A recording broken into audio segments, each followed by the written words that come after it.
Hello, friends. Been a little while since we did one of these, but let's watch the most recent Inside Star Citizen and see what kind of goods they had for us. It's been a while since you've done one of these, so let me try and do my best Jared Hey, impersonation. likewise. In this week's Ship Ditto. Shape. Oh no, I messed the. Let's. Mr. No. Crew. We have to write it down because it's not a normal thing. Oh yeah. Let's take a look right now at some of the ships making their way through the pipeline in this week's Ship Shape. Oh, we're getting classic with it. Throwback. Retro. Starting with the ship that is the earliest in the pipeline, which is the Drake Vulture. This is just moving towards the end of white box, early grey box phase. We have done our initial white box art and design review phase. First So we are salvaging now ship. cracking on, fleshing out the interior of the ship to a higher standard. This is going to be like the first Drake interior we've gotten in a little while now. I'm excited to see how they've updated the style and how they've implemented the buttons that all the other ships have gotten so far in the last year or so. It's pretty true to the original concept. It still has the split deck. It has the dual entry methods into the pilot seat from the rear section. Awesome thrusters. And from this side externally, we've still got the ladder on the side so you can climb up. It's a really sketchy, classic Drake entrance method. Love it. The giant wire out there. You'll see the Vulture come online next year sometime, and alongside it, you'll see the very first version of a ship-based salvage. Because that's what they're doing. They said it at the beginning of 2021. They said that they want to try and make sure that ships that get pushed out come with the features that are included with them. So far, we haven't really gotten to judge whether or not they're doing that because we've only gotten like the Starlifter, something else I'm forgetting. But they're doing it with the A2. They're doing it with the Ares by bringing in their separate cannons or whatever, their guns. What else is there that's coming? This will be one of the more telling examples of whether or not that's working. Because this is going to be a very dramatic entry into the ship lineup. I mean, it's bringing ship-based salvage, so we'll see what they do. Moving to the next ship is the Ares Starfighter Inferno and Ion. These are towards the end of Grey Box, crossing into final art in places. So these are your two cool-looking gun. single-player anti-capital heavy fighters. Like some of the highest DPS single-seaters, they've got to be, right? Sort of unknowns that cropped up was where and how we access the components on the ship. These were blocked in at concept phase, but obviously things change during development. We learn a bit more about how to do things more optimally in the engine each ship we do. We've adjusted the animation template to get in a little. It was using another ship's entry, and then just trying to frame the huge guns at the side of the cockpit in My God. view in a way that is nice, but without interfering with your view massively by having huge amounts of VFX and barrel obscuring half your view. Wow. That's In terms of the gold crazy. standard ships, the Gladius hit its gold standard, and we actually got the vast majority of that into 314 with only some minor bug fixes in 315. Oh, The I'd love Saber to comes fly online like to that. its gold standard in I mean, you can. I just 315. can't. And some of that new stuff we're working on, you might hear about on October 9th at Digital Very Citizen. well shot.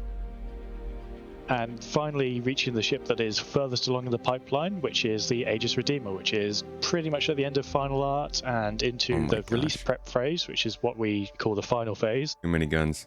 This is taking the final asset and making it game release ready. So there's a lot of downstream tech and VFX audio UI support that goes on top of that pristine final art state. Silhouette wise, it still has those famous nutcracker wings. People love to hate.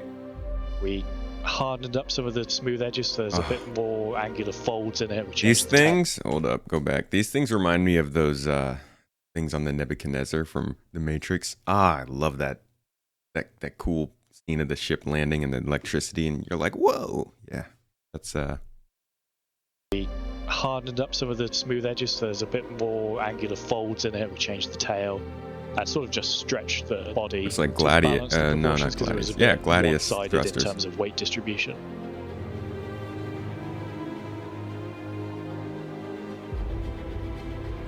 Originally, it was a 3-person dropship gunship hybrid, and featured in Squadron 42 in sort of a very minor dropship role. But over time, the needs for that dropship in Squadron evolved, and it wasn't suitable for that anymore. So we had the Vanguard Hoplite take its place, and then ultimately the Valkyrie. We looked at the stats of the weapons at the time versus the ships that were there, and they all got upgraded, upsized, moved around. So now it is a 4-person gunship, and being a 4-person gunship required some quite beefy components. So trying to look fit at the all these moving things on this parts. chassis, keeping its sort of quite Wow. iconic look, fitting it all inside was by far the biggest challenge of the production. Wow. This We is a think very we've been good quite looking ship faithful interior. to that original design, both visually and gameplay wise, and we look forward to people playing it later in the year. While these ships are still currently in development, you can take to the Very- internet now and vote for your favorite already flyable ships in this year's Ship Showdown. I am very excited for that ship. I'm impressed in how it's come along. Going to be very good for those 3 to 4 person combat missions that we are always doing. Not quite enough for the Hammerhead, but too much for like a Hurricane. Looking forward to the Redeemer. We're going to go ahead and move our next sprint report up a bit. Let's see what folks are working on. Let's sprint.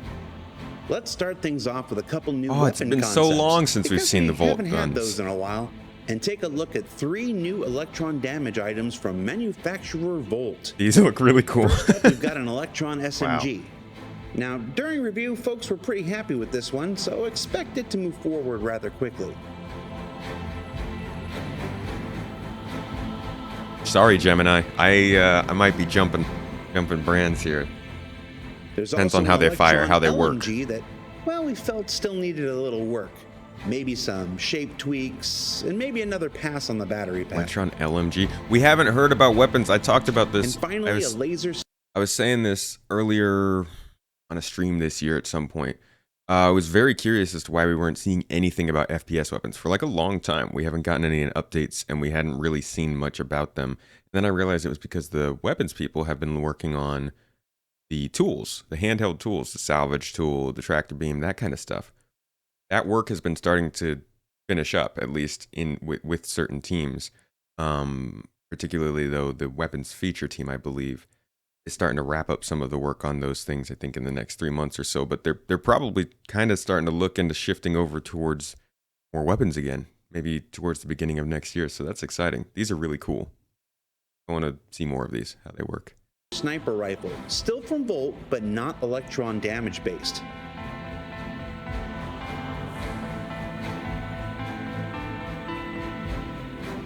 They're fine-looking weapons and expected to go into production soon, because we can never have too many ways to make pew-pew in the persistent universe. Do these make a pew pew sound? Like a... The EUPU feature team is making solid progress on laser trip mines designed to make the exploration of derelicts a lot more interesting in the near future. There's a variety of use cases, from protecting cargo left behind that needs to be retrieved later, to trapping someone in a location, to just... well, the trolling possibilities are nearly endless. And yes, Virginia, it's true. They won't just be for level designers and NPCs. Laser trip mines will eventually make their way into player hands, and when that happens, will anywhere be truly safe? No, literally nowhere will be safe. Coming to Orison in Alpha 315 are 3 new locations we'll be exploring later this quarter. But before that happens, we can share these early white box images of Cousin Crows, the ship and vehicle customization shop that is actually tucked into the underbelly of the floating platforms that make up our newest landing This zone. looks a lot bigger than I thought it would be. I Now, thought this was Cousin just going to be a Crows quick will little support a wide landing variety spot. of ship customization options, including components, The old room 300. modules, paints, and more. I wonder if they can bring Now, back while us some everything classics. that can be, won't be immediately available in Alpha 315. Actually, wouldn't that be cool if you could get like a body kit for your ship that makes it look like some of the older concepts or something? It will continue to expand in its services across subsequent patches. Also moving through White Box is the Crusader Showroom, the concepts of which Look at these we nearby showed you earlier textures. this Eek. quarter. Now, one of the biggest challenges for the This is- showroom here is might be going white to be box. the lighting, since so much of Definitely this white is box. open and exposed to the world outside. Beyond that, the team is also experimenting with cutaway displays of the Mother of Bombs, as well as potentially the cockpit of the Hercules itself. Because why not, right? Now, progress on the showroom is proceeding as scheduled, and we expect to explore the close to finished versions of these new Orison areas later this quarter. Folks who saw our recent Star Citizen Live with the lighting team know that work has been underway on adding new auxiliary lighting states to the various habitation modules throughout the... They're getting ready to give us habs. Absolutely. Personal inventories. They're starting to get instancing for the persistent hangars. The hangars themselves are kind of assigned. The lighting, the details they're putting into these. We're going to start to get habs soon. Not our own habs, but in the same way they're probably going to do hangars. Ooh. Stanton system. We've got a lot of time left. And here we can see the current progress of that work, including Area 18,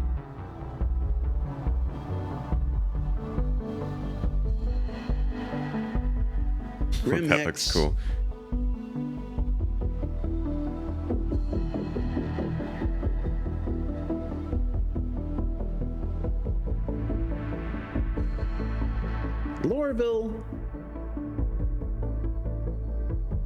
Lorville's lights all just short circuit.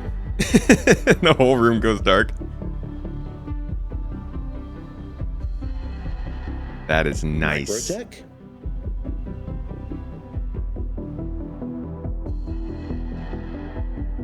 I love the delayed auxiliary lights. Such a nice touch. Olisar. Gotta get in bed to turn the lights off.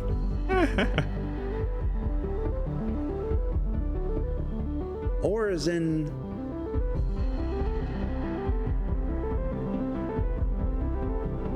Orisons are simple.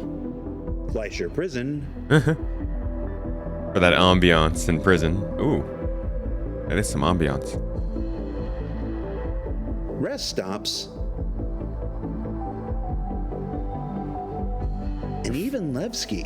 Focusing a lot. Oh, Come back Levski. to us, Levski. Yes, please. And speaking of lights, the graphics team has recently begun work on a new glass window shader designed for buildings that will bring them to life like never before. Now, this is one of those where I don't need to explain what's happening. You can see for yourself. Oh, yeah. That's gonna be nice.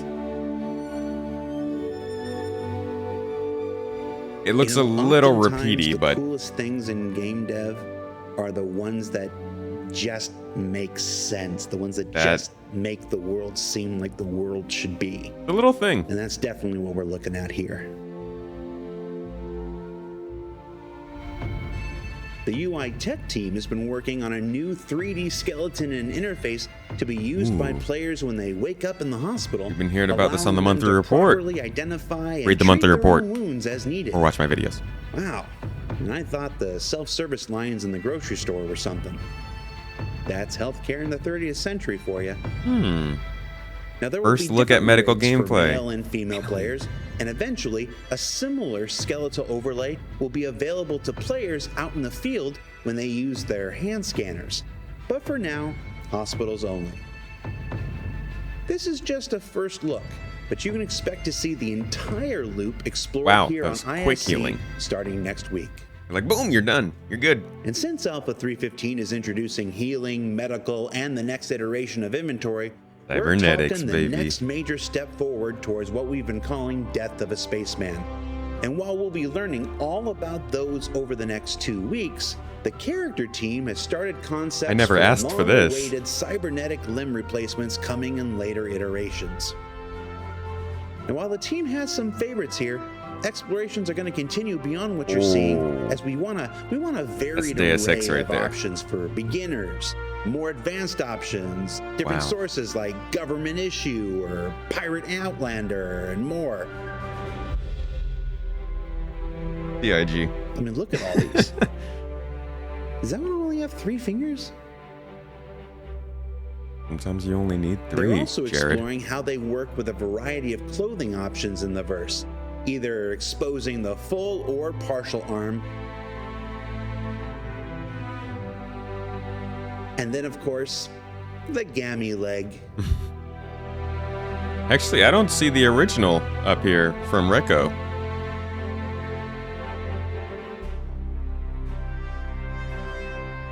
That one didn't have a heel on it.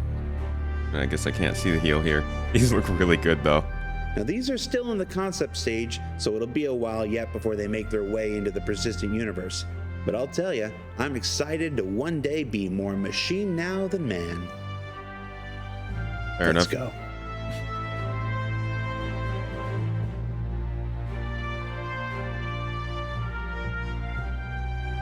So what did we learn this? That was a good one. Got a little bit of ship updates. We got some medical gameplay. Oh man, that was a good one. Cybernetics. They look like they're going a little bit deeper in that than I thought, but I guess keep saying that. I guess they keep doing that. That's exciting stuff though. A lot of it looks like it's still a ways off, but definitely some cool and interesting stuff this week. This was a good episode, and it sounds like the next two are going to be good too, with medical and for physical inventory gameplay. So looking forward to that as well. But if you liked these, and if you want to keep watching these reactions, subscribe to the channel, I guess. Otherwise, I will catch you in the next one, and see you next week.